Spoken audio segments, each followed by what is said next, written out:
Video ini dibuat atas tujuan berkongsi ilmu semata-mata. Ia tidak dibuat untuk menghina atau menjatuhkan kredibiliti mana-mana pihak, organisasi atau jabatan.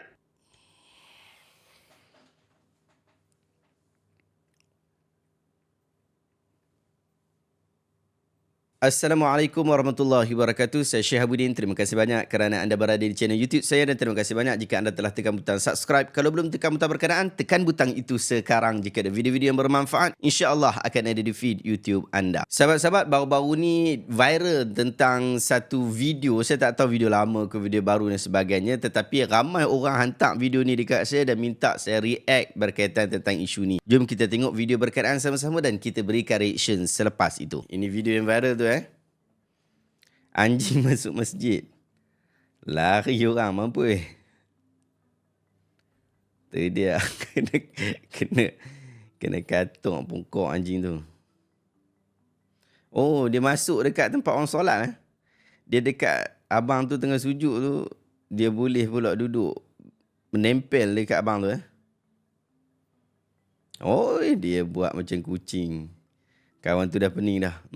Ke belakang tu Sahabat-sahabat, kecoh isu ni sebab orang kita memang agak allergic sikit dengan anjing. Boleh jadi sebab populasi anjing liar di Malaysia ni dia tak sebanyak populasi anjing liar di luar negara. Jadi kita mungkin agak skeptikal sikit dengan isu anjing. Apabila jadi isu macam ni, ramai orang kata, saya baca komen-komen tu, ada yang kata bahawa masjid itu dah kena sama, orang yang solat itu dah batal kerana menanggung najis anjing. Tetapi pada sudut pandang saya, boleh jadi orang berfikiran seperti ini, dia ada satu isu skeptikal terhadap anjing. Mungkin dalam beberapa tahun lagi isu anjing ni mungkin akan kelihatan lebih harmoni apabila populasi anjing liar semakin bertambah. Apatah lagi banyak hutan-hutan sekarang ni sudah ditarah menjadi kawasan penempatan sehingga anjing liar hilang habitat asalnya. Ini sudah terlihat di beberapa kawasan perumahan yang dipenuhi dengan anjing-anjing liar tidak bertuan. Boleh jadi pendapat umum akan lebih lunak, lebih harmoni apabila berlaku situasi seperti itu. Kedua sahabat-sahabat, kita pergi kepada reaction video ni. Daripada video berkenaan, jelas menurut mazhab Syafi'i, solat orang itu semua sah sekalipun anjing telah melekatkan diri dia kepada mereka. Kerana sangat jelas daripada video ini juga bahawa anjing itu adalah kering, tidak basah. Di dalam semua mazhab, anjing yang kering dan tidak basah apabila disentuh, maka tidak menjadikan kita bernajis. Dengan syarat kita juga kering, tidak basah. Bahkan dalam salah satu klip video daripada Buya Yahya, anda boleh tengok dalam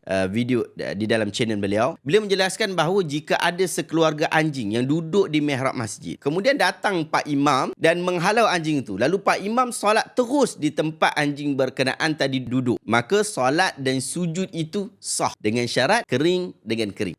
Di dalam mazhab Syafi'i disebutkan tentang hal ni seperti mana disebutkan oleh Imam Nawawi rahimahullah. Dia kata, wa'lam annahu la farqa 'indana baina wulughil kalbi wa ghairihi min ajza'i fa idza asaba bauluhu aw rawthuhu aw damuhu aw araquhu aw sya'ruhu aw lu'abuhu aw 'udhun min a'dha'ihi syai'an tahiran fi hali rutubati ahadihima wajaba ghasluhu sab'a marratin ihdahunna bit-turab. Ketahuilah bahawa tidak ada bezanya di sisi mazhab Asy-Syafi'i di antara jilatan anjing ataupun lain-lain daripada anggota-anggotanya. Apabila terkena kencing anjing atau tahi anjing atau darah anjing atau peluh anjing atau bulu anjing atau ayak le anjing atau mana-mana bahagian daripada sesuatu yang bersih atau mana-mana anggotanya atau mana-mana anggota anjing dengan sesuatu yang bersih dalam keadaan salah satu daripada kedua-duanya basah, maka wajib untuk membasuh tempat berkenaan sebanyak 7 kali basuhan. Salah satunya dengan air tanah. Anda rujuk dalam syarah Sahih Muslim oleh Imam Nawawi pada jilid yang ketiga, muka surat 185. Jadi kalau basah dengan basah atau basah dengan kering baru berlaku kenajisan. Jika tak basah ataupun kedua-duanya kering, maka ia tidak najis. Ini juga yang ditegaskan oleh Ustaz Azhar Idrus. Kita tengok apa yang Ustaz Azhar sebut. Kalau sentuh anjing dalam keadaan kering boleh ke?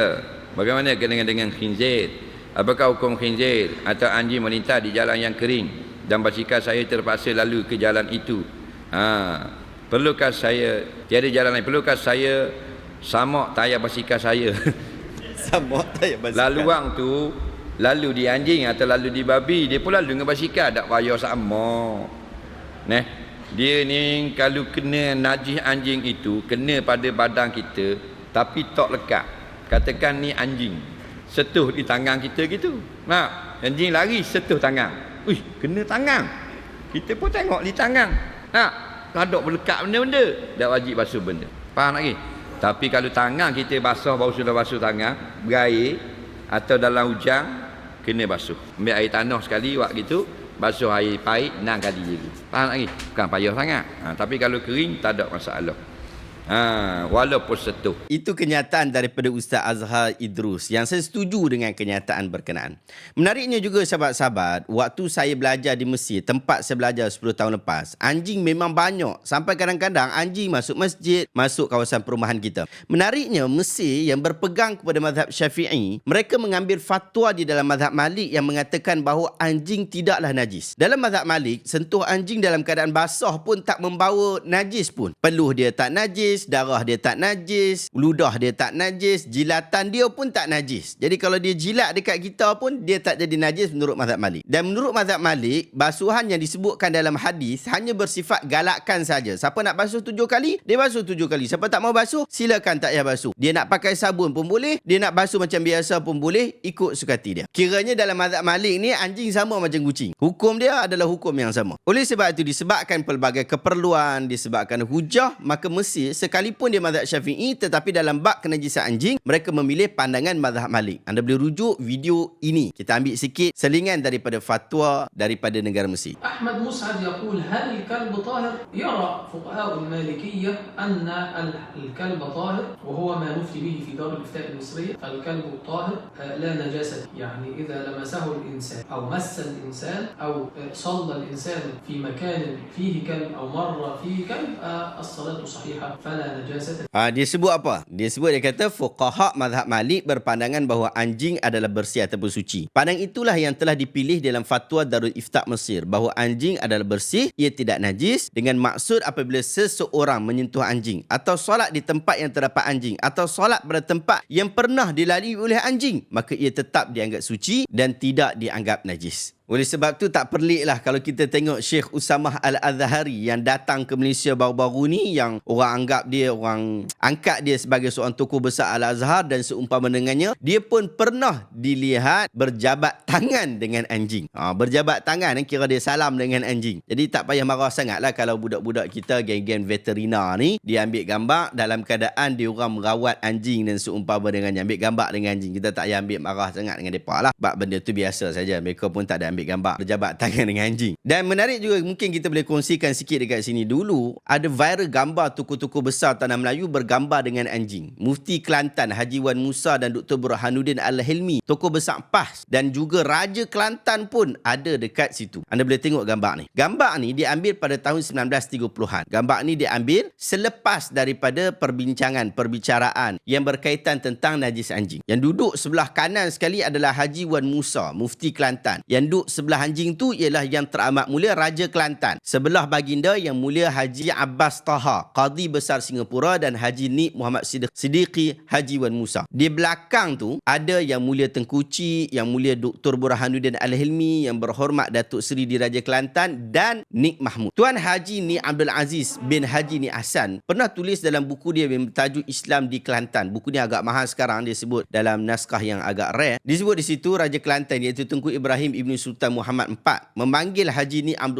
Abdullah bin Haji Wan Musa, seorang ulama lulusan Mekah dan juga anak kepada Mufti Kelantan Haji Wan Musa. Dia panggil ke istananya yang bernama Seri Cemerlang. Raja Kelantan yang ingin sangat memelihara anjing bertanya kepada Haji Ni Abdullah sama ada anjing itu boleh dipelihara ataupun tidak, dan bagaimana jika terkena air liur anjing. Haji Ni Abdullah bin Haji Wan Musa menjawab, kiranya binatang anjing itu difikir sangat perlu untuk keselamatan rumah tangga, maka binatang itu perlu pula dipelihara oleh anggota keluarga itu. Seterusnya, Ni Abdullah bin Haji Wan Musa menjelaskan bahawa jika mengikut pendapat Imam Syafi'i, anggota tubuh badan manusia yang terkena jilatan anjing wajib disamak. Akan tetapi jika berpandukan pada pendapat Imam Malik pula, tidak harus disamak. Justru menurut Haji Ni Abdullah, orang ramai boleh memilih pandangan mana satu di antara kedua itu yang mereka mahu amalkan. Bagi Haji Ni Abdullah, kesemua pandangan yang mewakili setiap mazhab 4 iaitu mazhab Hanafi, Malik, Maliki, Syafi'i dan Hambali boleh diamalkan oleh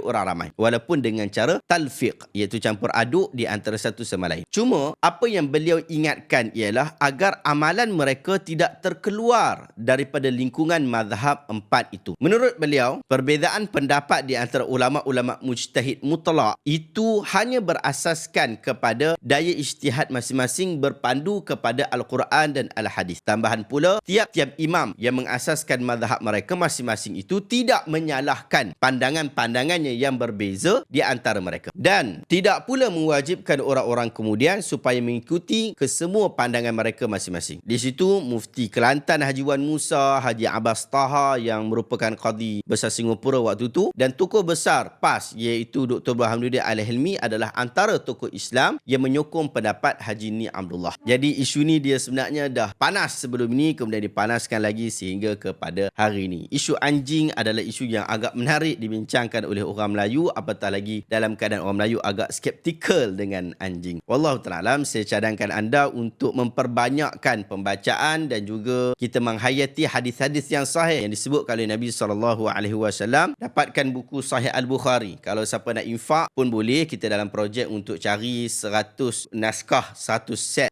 Sahih Al-Bukhari untuk kita infak di 100 masjid, dan kita akan ijaz ustaz-ustaz mengajak di masjid-masjid berkenaan. Link saya letakkan dekat bahagian bawah. Semoga projek kita memandaikan umat dengan ilmu ini sentiasa berjalan, dan terima kasih banyak atas sokongan anda. Terima kasih banyak. Jumpa lagi dalam video reaction seterusnya. Assalamualaikum warahmatullahi wabarakatuh.